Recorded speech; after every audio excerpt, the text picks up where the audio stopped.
Students, આજે આપણે મળીએ છીએ મેથ્સ ટ્રિક 10 જેમાં આપણે જોઈશું કોઈ પણ સંખ્યાનો સ્ક્વેર રૂટ કઈ રીતના કાઢવો। અહીંયા આપણી પાસે પાંચ સંખ્યા છે, આ પાંચે પાંચ સંખ્યાનો સ્ક્વેર રૂટ કઈ રીતના થાય એ આપણે જોઈએ।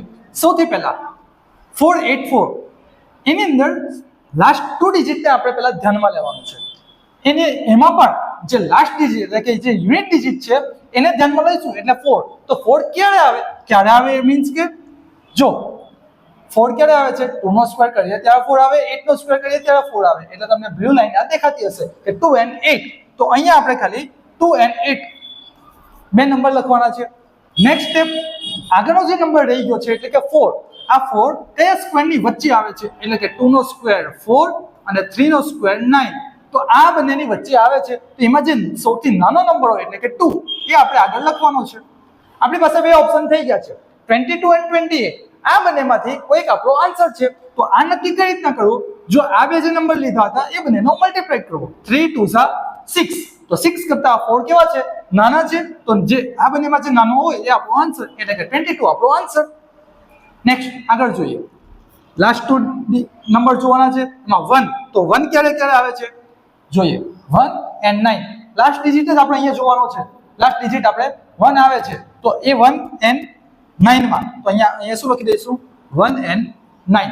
હવે આગળનો નંબર એટલે કે 15 જોવાનો છે। 15 કોના વર્ગની વચ્ચે આવે છે તો કે 3 નો સ્ક્વેર 9, 4 નો સ્ક્વેર 16। આ બંનેની વચ્ચે આપણા 15 આવે છે તો બંનેમાં નાનું કોણ છે 3, તો આગળ 3 લખી દીધા। બે ઓપ્શન આપણી પાસે આવી ગયા। હવે આ બંનેનો આપણે મલ્ટીપ્લાય કરશું, 3 4 12।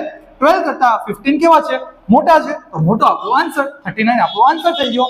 આગળ જોઈએ, લાસ્ટ 2 ડિજિટ 4 ક્યારે આવે છે હમણાં જ આગળ જોયું આપણે 2 and 8। આગળ 77 ક્યારે આવે છે 8 નો સ્ક્વેર 64, 9 નો સ્ક્વેર 81। આ બેની વચ્ચે 74 આવે છે, બંનેમાં નાનું કોણ છે 8, તો આગળ લખી દઈશું 8। હવે 8 9 72, અહીંયા આન્સર કેવો છે 77, મોટા છે, મોટો આપણો આન્સર। નેક્સ્ટ 5 ડિજિટનો નંબર છે 1 3 4 5 6, એકદમ ઈઝી થઈ જશે, ટ્રીક એક જ છે, લાસ્ટ 2 ડિજિટ જોવાના, એમાં પણ લાસ્ટ 6। તો 6 ક્યારે આવે છે જોઈએ આપણે, 4 નો સ્ક્વેર 16, 6 નો સ્ક્વેર 36। તો 4 and 6 તો એ બે નંબર આપણે અહીંયા લખવાના થાય, 4 and 6। હવે 134 બાકી રહ્યા, તો 134 કોના સ્ક્વેરની વચ્ચે આવે છે તો 11 નો સ્ક્વેર 121, 12 નો સ્ક્વેર આવે છે 144। તો આ બંનેની વચ્ચે આવે છે તો બંનેમાં સૌથી નાનો કોણ છે 11। હવે બે નંબર છે 11 into 12,